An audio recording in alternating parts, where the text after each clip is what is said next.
其實 TAS 呢個 idea 咧就係我一個朋友係一個政府嘅處長嚟嘅，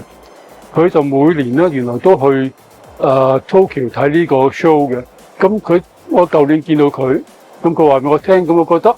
如果個處長咁高官都成班朋友去睇呢個 show， 我20幾年前去過，都對呢個印象咧對呢個 show 好有印象。咁所以我諗點解我唔帶佢嚟香港咧？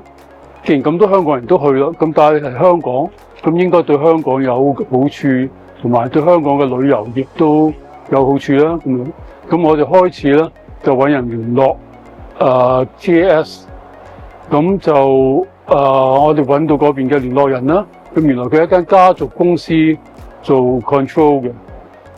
咁就好幸運啦。咁就我今日嚟到嗰時咧，見到咧都好多人，因為今日係星期四啫，都好多人嚟。同埋咧好多 fans 啦，好似睇演唱會咁，睇明星咁樣出面排隊。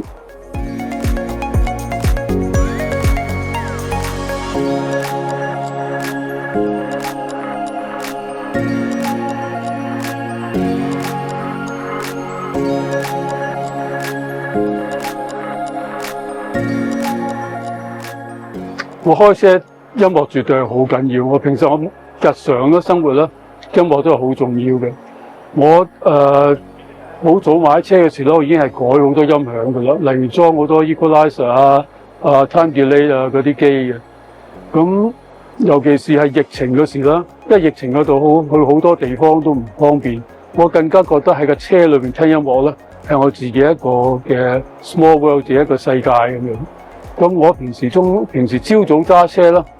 因為個人未醒咧，我中意聽啲好勁嘅音樂。就係 disco， 我中意聽一個radio station 叫做 Radio Monaco， 就歐洲嘅，佢係不停咁樣播啲係好勁嘅 party music 嘅。咁但係咧平日咧我係好中意聽 jazz， 係音樂嘅 jazz， 咁所以我係嗰個又好 relax， 咁我係好極端嘅兩方面聽啲音樂。